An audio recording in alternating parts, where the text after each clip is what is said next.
Hello, howdy, sup, alright mate, aloha, g'day! This is Travel Tuesdays for Foodie fans. Bryce Morrison is your host and I'm Carla, your colorful commentator.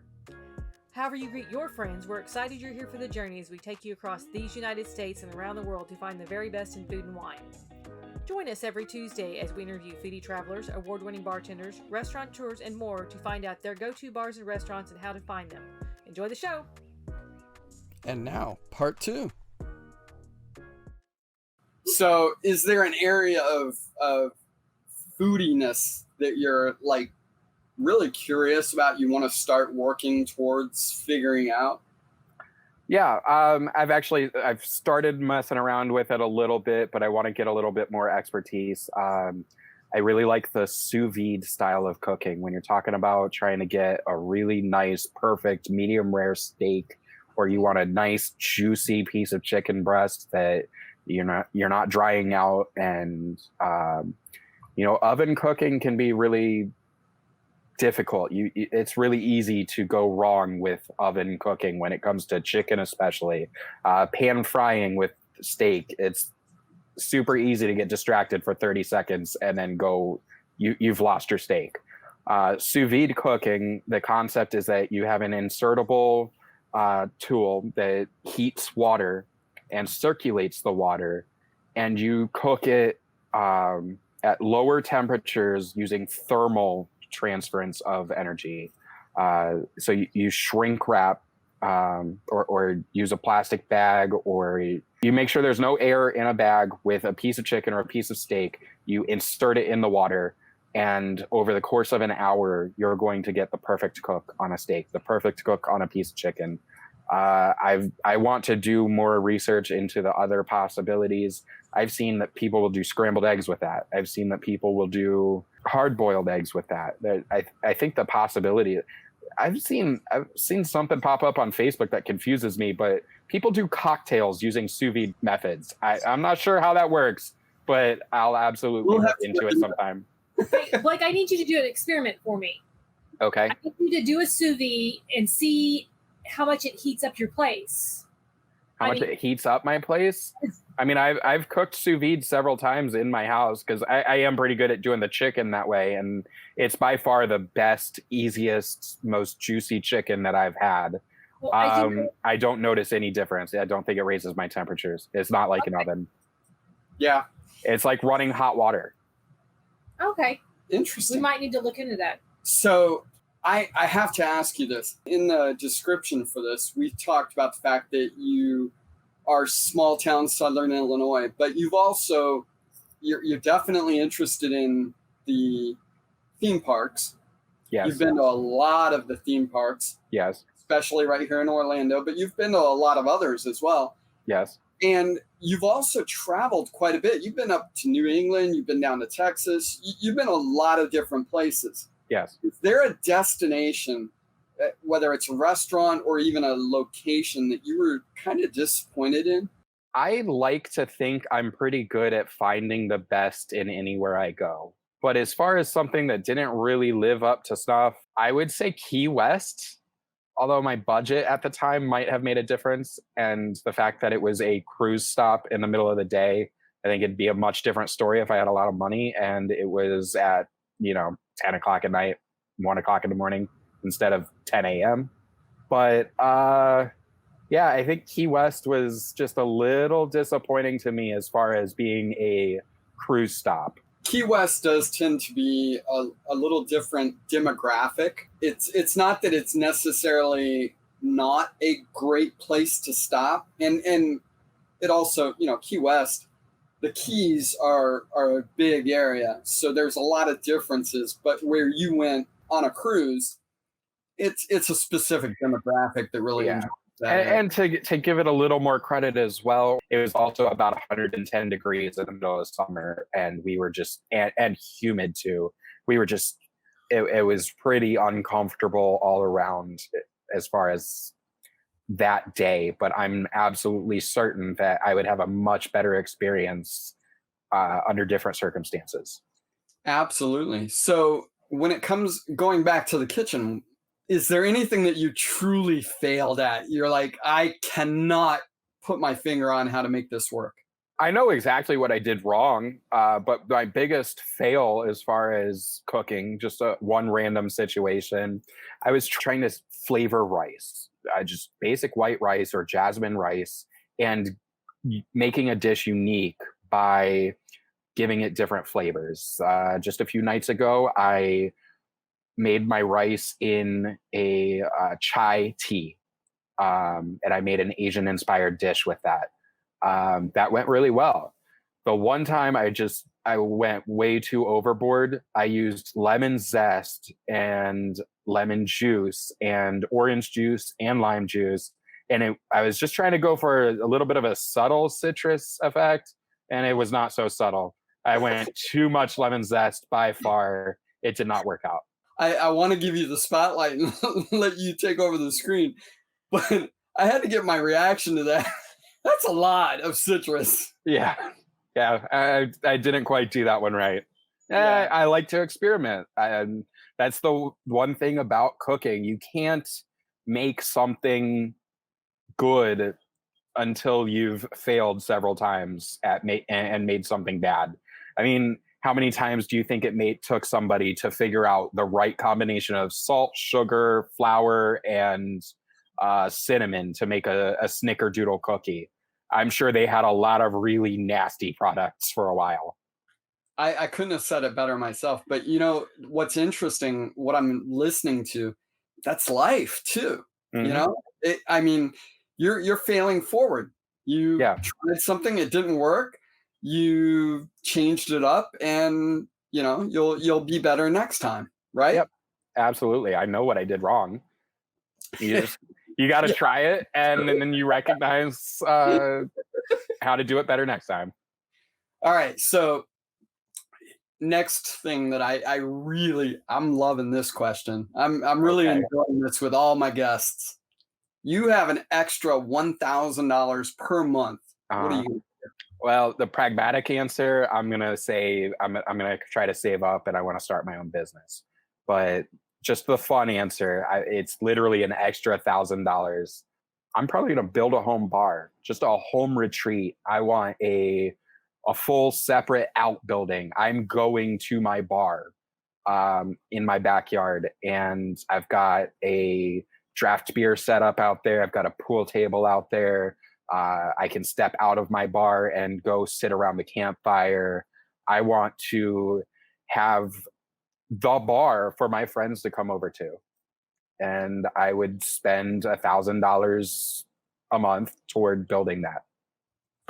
All right. So one of the very first things you said was draft beer. Yes. I happen to know that you've done something with Quatros that is quite Yes. unique.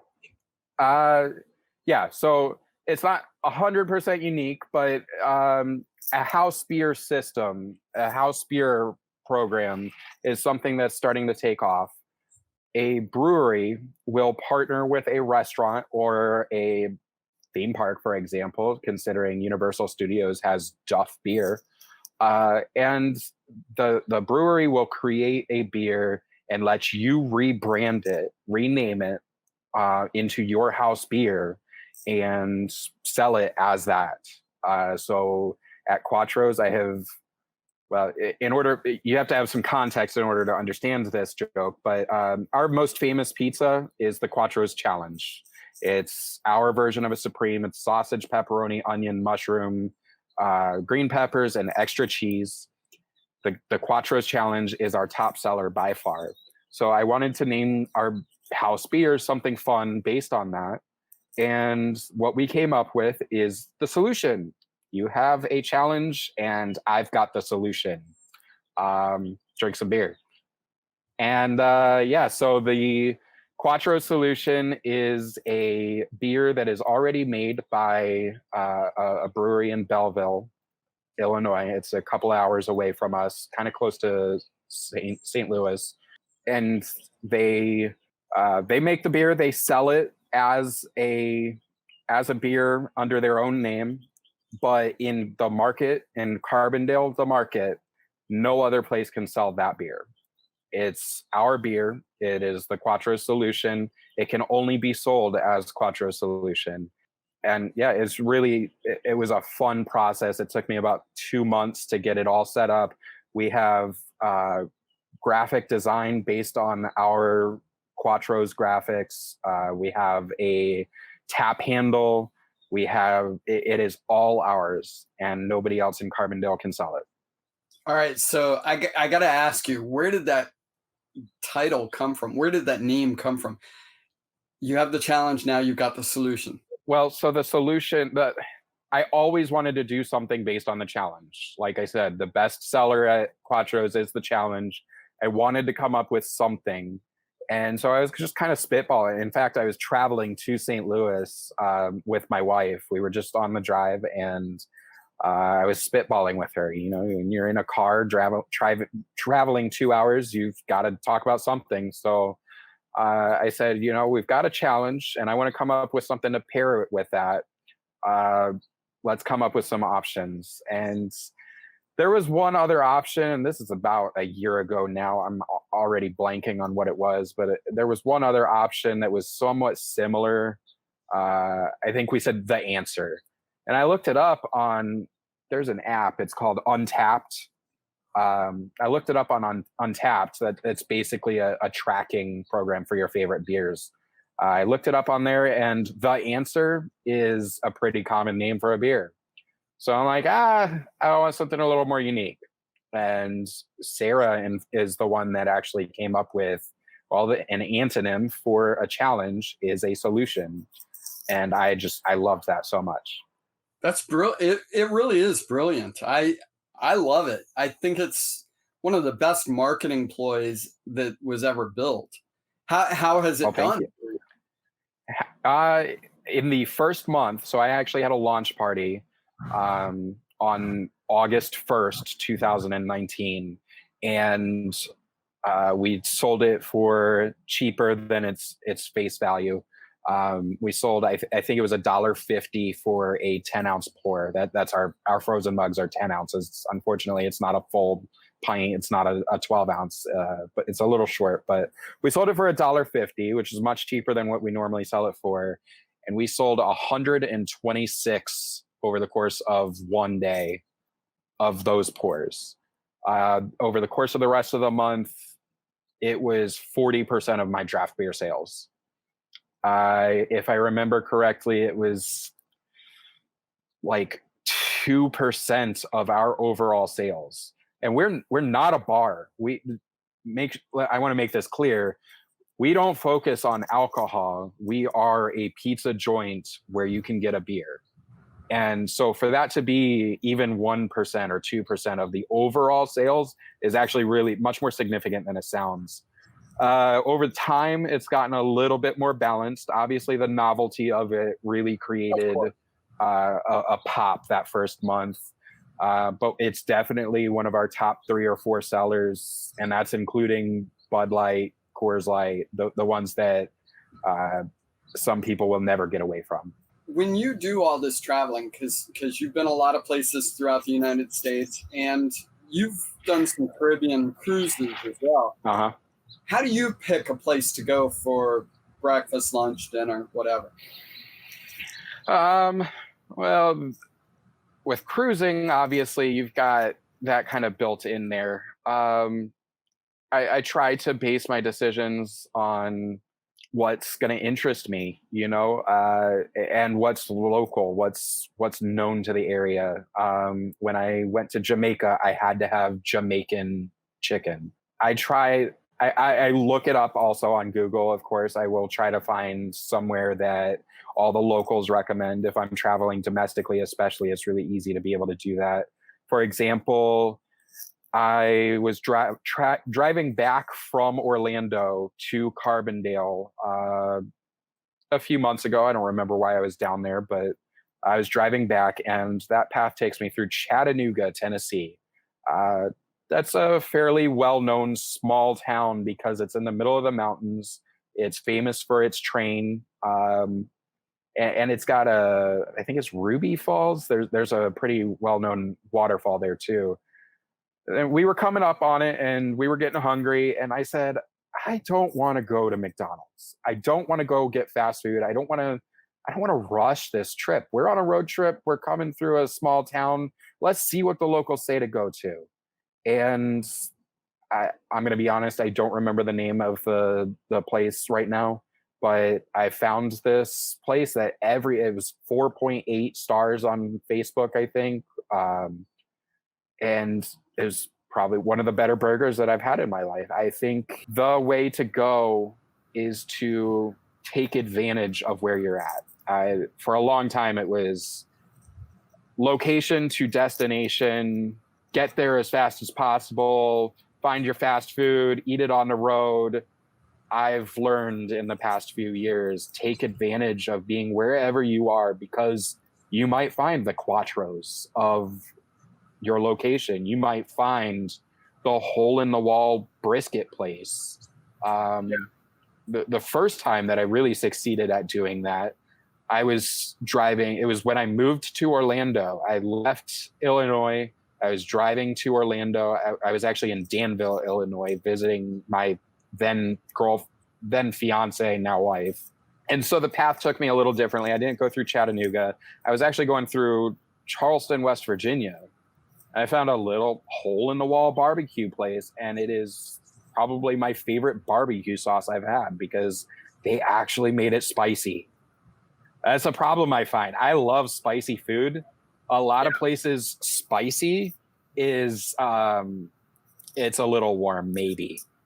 Yeah. I found a barbecue sauce down here that's got a little bit of a good kick on it, and I'm impressed. I'm hoping to get the owner on board. He's Kinney's Barbecue right here in Claremont. Uncle Kinney's, sorry. And I'm really impressed with his sauces. Let me ask you this. Out of all of these places you've been, is there one place that sticks out in your memory that you go, you know what, if I could snap my fingers, I would go back there in a heartbeat because...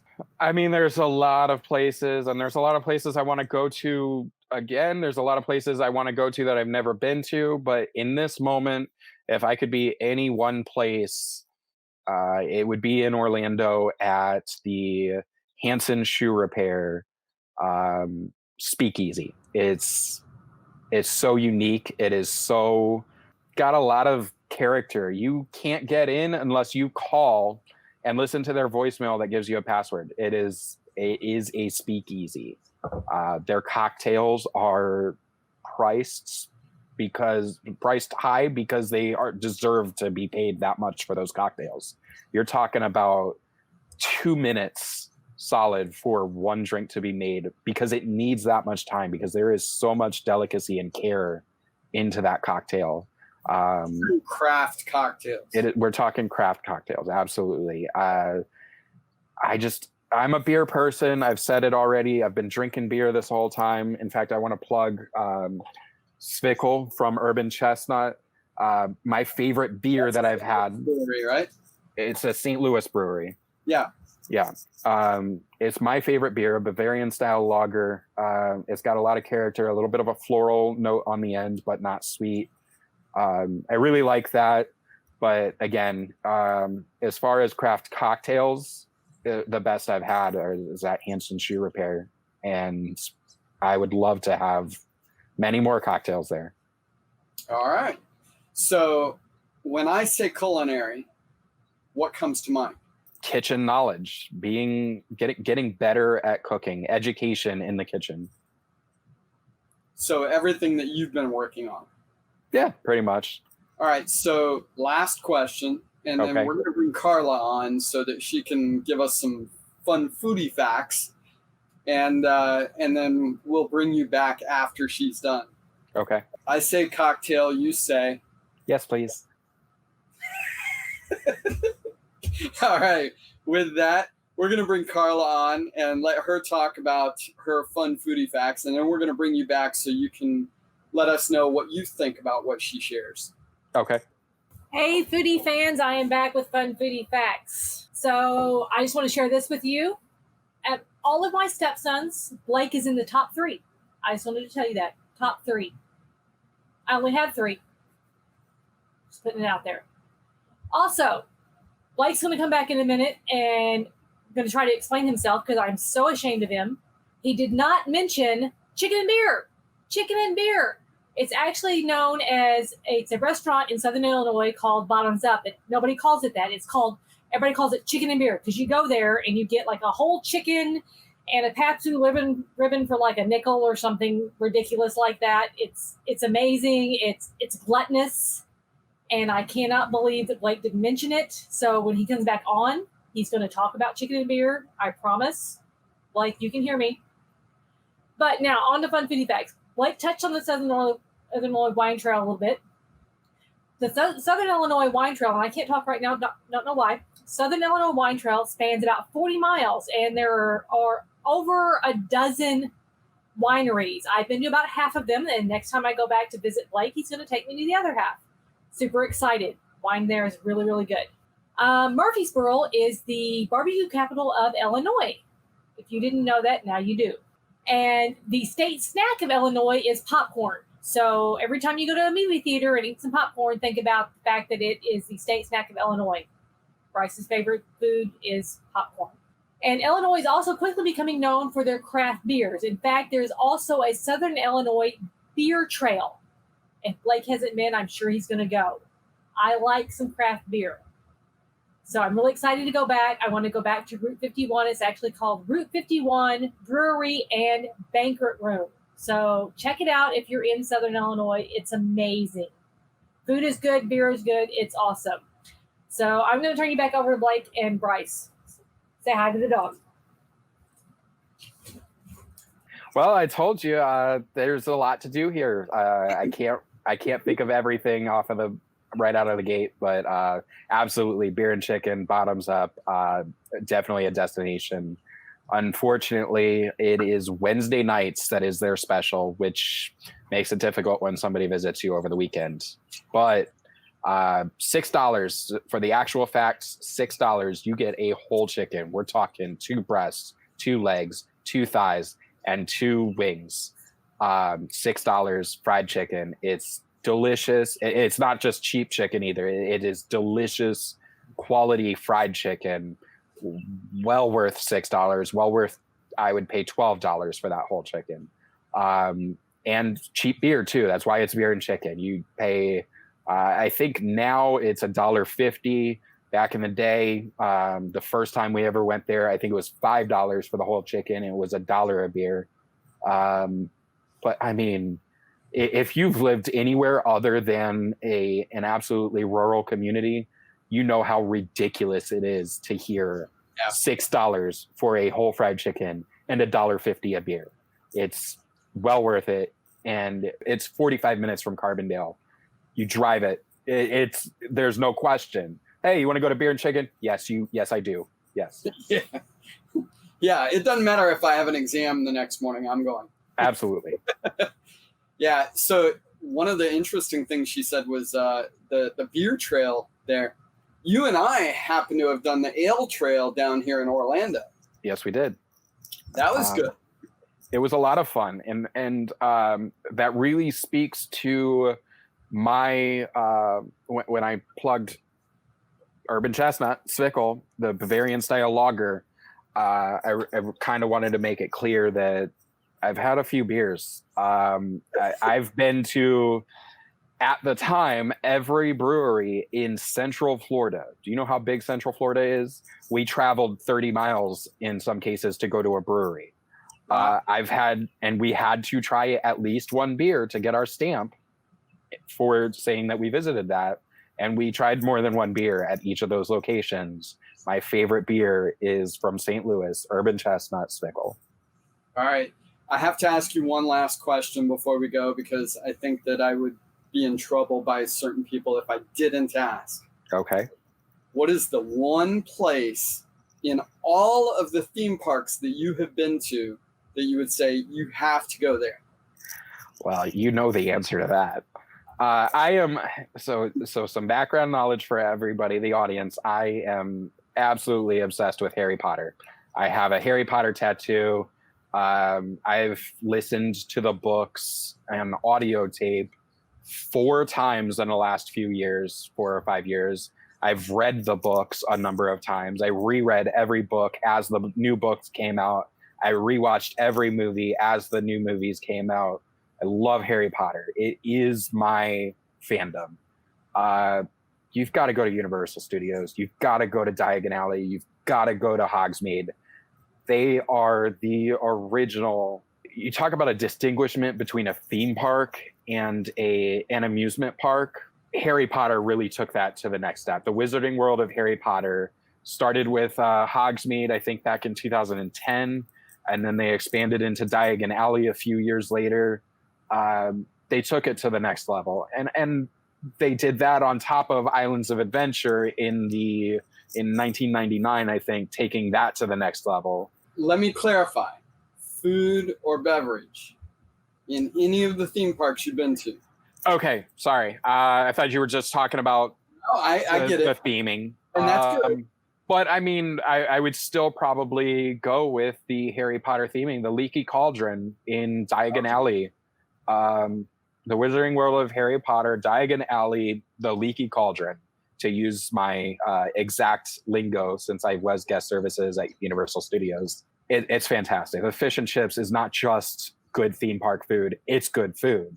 They have a cheese platter, a summer plate, if you will. I forget what it's called, but they've got cheeses imported from Europe, from Britain. It's well worth the pennies that you spend there.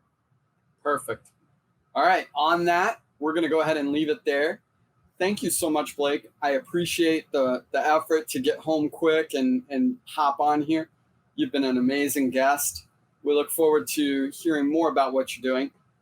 Join the group and go ahead and put in your favorite recipe, your contact information, the website for Quatros, whatever else you feel like sharing. I most definitely will, and it was a pleasure being on the show. Thanks so so much. A lot much. of fun. Have a great one. Bye. If you like what we're doing here, hit subscribe. For more ways to be involved, or if you'd like to know more about how we can help you find the very best in food and wine, by land or by sea, check out our page at foodandwinecruiseplanners.com/podcast.